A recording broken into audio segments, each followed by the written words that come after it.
କିଏ ପଢେଇଥିଲେ ଅଭିଧାନ? ଦିବ୍ୟସିଂହ ତ୍ରିପାଠୀ ରବି ତିଆଡି ଆମର ଗୁରୁ, ଆମ ପୁରୋହିତ ସିଏ। ସିଏ ମତେ ସିଏ ନା ଭଗବତ ପ୍ରେମ ଭବିଷ୍ୟତ ସବୁ ନିମନ୍ତ୍ରଣ ହେଇକରି ଯିବୁ ଏ ଚାରିପଟ ଗାଁକୁ ଭଗବତ ମେଳାକୁ। ମତେ ନ ନେଲେ ଯିବେନି। ବାପା ଜାଣିଛି ଆମ ଘରକୁ ଡାକିବାକୁ ଆସିବେ ମତେ। ମୁଁ ତ ଭାଗବତ ପାରି ଭାରି ଭଲ, ମୋର ସୌରୁ ଭାରି ଯତ୍ନରେ ପଢେଇ ସବୁ ଆନନ୍ଦ ହୁଅନ୍ତି। ଆଉ କଣ ଅଛି, କେତେ କଥା ଜୀବନରେ ବୁଢୀ, ଜୀବନରେ ବହୁ କଥା ସବୁ କ୍ଷଣ ମାତ୍ରକେ ଭୁଲି ଯାଉଛି। ଜୀବନୀ ଦୃଶ୍ୟ ଯାହା ଅନୁଭୂତି କରିଛି ସବୁ ଭଗବାନର ବିଚାର, କିଛି ନାହିଁ ମିଳିତ ମାୟା। ମୋ ଭାଇଆଣୀ କହିବ ଜେଜ ଭଲ ସଂସାର ନୁହଁ, ମିଛ ସଂସାରଟା।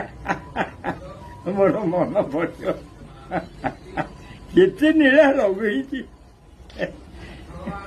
ଜହି ମାନବ ସହୟ କଲା ତମେ ବିଶ୍ରାମ ସର୍ବନୀଳା। ଦୁର୍ଲଭ ମଣିଷ ଶରୀର ନରକ ନିସ୍ତାରଣ ଦ୍ୱାର।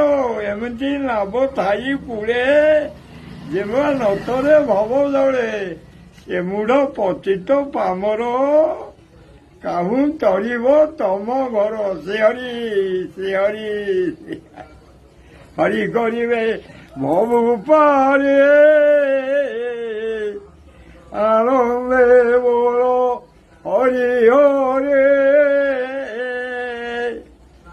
হরিনাম যেত দূর যায়, গো হত্যা ব্রহ্ম হত্যা ছাড়িল পড়ায়। হরি ଯିଏ ସକଳ ଦୁଃଖ ହରଣ କରିପାରନ୍ତି ତାଙ୍କ ନାଁ ହଉଛି ହରି। ତାହେଲେ ଯିଏ ସକଳ ଦୁଃଖ ହରଣକାରୀ ତାଙ୍କ ନାଁ ହରି। এই ବାକ୍ୟ